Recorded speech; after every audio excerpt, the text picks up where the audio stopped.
Саламатсыздарбы? Дүйнөлүк жаңылыктар топтому менен тааныштырып, Ныяз Ашматов. Ирандыктар кийинки согуштун этабына даяр. Бул тууралуу Ирандын согуштук билдирүү борбору маалымдады. Тынчтык учурунда биздин ракета жана дрон учуруу платформаларын жаңыртуу темпи согушка чейинкиге караганда да жогору. Душман ошол эле шарттарды түзө албай, дүйнөнүн аркы үйүнөн ук-таарларды тамчылатып ташууга аргасыз. Алар согуштун бул этабында утулуп калышты деп айтылат билдирүүдө. Видеодон Ирандын ракеталары жана учкучсуз учактары өндүрүлүп, сакталып турган жер астындагы туннелдердин бири көрсөтүлгөн. Иран Тегеранын көчөлөрүнө баллистикалык ракеталарды жайгаштырууда. Исламабадда АКШ менен сүйлөшүүлөр үзгүлтүккө учрагандан кийин Тегеранда жапырт митингдер башталды. Ирандын революциялык гвардиясы Хорам Шахр 4 жана кадр баллистикалык ракеталарын түз эле шаардын Энгелаб жана Ванак аянттарына жайгаштырды. Ал арада Иран катуу шарттарды койгону айтылууда. Ормуз кысыгындагы портторунун айланасындагы деңиз блокадасы алынып салынмайынча АКШ менен тынчтык сүйлөшүүлөрүнө кайтпай турганын айтууда. Өлкөнүн тышкы иштер министри Аббас Аракчи уланып жаткан блокада ук атышууну токтотуу келишимин бузуп, дипломатиялык сигналдарга карабастан чыр-чатак чыгып кетиши мүмкүн экенин билдирди. Мындан улам Пакистанда жаңы сүйлөшүүлөр өтпөй калышы мүмкүн. Анткени эки тарап тең расмий делегация жөнөтө элек. Вашингтон ук атышууну токтотууну узартуу аркылуу икемдүүлүк көрсөткөнү менен Тегеранда катуу талаптарын коюуда. Америка Кошмо Штаттары Иран менен ук атышууну токтотууну узартты, бирок ошол эле учурда деңиз блокадасын улантып жатат. Бул чыр-чатакты ого бетер күчөттү. Дональд Трамп ук атышууну токтотууну ортомчулардын өтүнүчү менен узарткандыгын билдирди. Бирок бул аргасыз кадам болуп көрүнөт. Иранга каршы толук масштабтуу аскердик операция өтө татаал милдет бойдон калууда. Эгер мунай инфраструктурасына кол салуулар болсо, дүйнөлүк энергетикалык каачылыкты күчөтүшү мүмкүн. Ошол себептен Вашингтон экономикалык кысымга таянууда. Блокаданы сактоо Ирандын мунай кирешелерин азайтууга жана Тегеранда сүйлөшүүлөрдө жеңилдиктерге барууга мажбурлоого багытталган. Бирок Ирандын жообу катаал бойдон калууда. Тегеран ук атышууну токтотууну сактоого милдеттүү эместигин жана өз кызыкчылыктарына таянып иш кылаарын билдирүүдө. Андан тышкары, Иран тарап блокаданы бузуп, жооп кайтаруу жолдорун карап жатканын билдирди. Бүгүн 3 коммерциялык кемеге Ормуз кысыгында Иран аскерлери кол салды. Мындан сырткары Иранын күчтөрү Ормуз кысыгын тосууну бузган 2 коммерциялык кемени колго түшүрдү. Ал арада АКШнын деңиз блокадасы башталгандан бери Иран менен байланышкан кеминде 34 танкер, анын ичинде Иран мунайын ташыган бир нече танкер да андан качкан. Иран ук атышууну токтотуу келишими мөөнөтү бүткөндөн кийин согуш улана берсе, мурда көрсөтпөгөн куралдарды же стратегияларды колдонушу мүмкүн экенин маалымдады. Расмий өкүлдөр чыр-чатактын акыркы 53 күнүндө колдонулбаган жаңы мүмкүнчүлүктөрдү колдонушу мүмкүн деп болжоп, бул кырдаалдын курчушуна байланыштуу кооптонууларды жаратууда. Аналитиктердин айтымында бул өнүккөн ракета түзүмдөрүн же кийинки муундагы дрон тактикасын көрсөтүп турат. Чыңалуу кайра башталса, Иран аскердик мамилесин өзгөртүүгө даярданып жатышы ыктымал.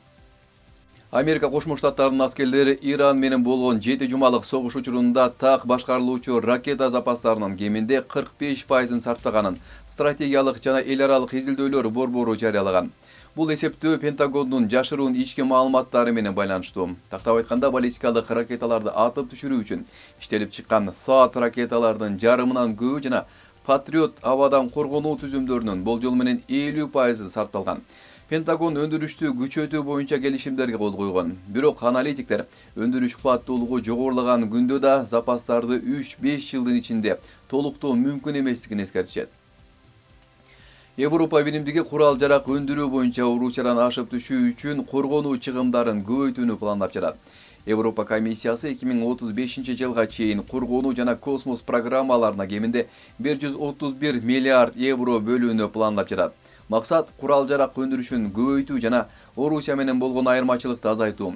Европа комиссары Андриус Кубелустун айтымында, Орусия ракета жана жабдууларды өндүрүү боюнча Европа биримдигинен бир топ алдыда жана артиллериялык уктарларды 2 эсе көп чыгарат. Ал Орусияны токтотуу үчүн Европа көбүрөөк курал-жарак чыгарышы жана негизги аскердик технологиялар боюнча АКШга көз карандылыгын азайтуу керектигин баса белгиледи. Германияда резервдеги аскер кызматкерлери 70 жашка чейин чакырылышы мүмкүн. Бул тууралуу Шпигел маалымат агенттиги жазды. Мындай демилгени Германиянын резервдеги аскер кызматкерлери ассоциациясынын жаңы жетекчиси Бастиан Эрнст көтөргөн. Учурдагы жаш курагы боюнча чектөө 65 жаш. Анын айтымында заманбап адамдар көпкө чейин жакшы физикалык формада болушат. Жана мамлекет бул ресурсту этибарга албай кое албайт. Ал ошондой эле аскерге чакыруу эрежелерин өзгөртүүнү сунуштайт. Учурда резервдеги аскер кызматкерлери өз ыктыяры менен жана жумуш берүүчүнүн макулдугу менен гана чакырылат. Эрнест жумуш берүүчүлөр кызматкерлердин машыгууларга катыша алабы же жокпу чечпеши керек деп эсептейт. 2035 жылга чейин Германия армиясын 260 000 активдүү аскер кызматкерине жана 200 000 резервистке чейин көбөйтүүнү көздөп жатат. Венгриянын шайланган премьер-министри Петер Мадияр Израилдин премьер-министри Беньямин Нетаньяху өлкөгө кирсе камакка алынат деп билдирди. Бул билдирүү Венгрия мурдагы лидери Виктор Орбан карманган мурунку позициясын өзгөртүп, эл аралык кылмыш сотунун алдындагы милдеттенмелерин аткараарын көрсөтүп турат. New York Times гезитинин маалыматы боюнча Украина АКШга Донбасстын бир бөлүгүн Трамптын урматына Донни Ленд деп атоону сунуштаган.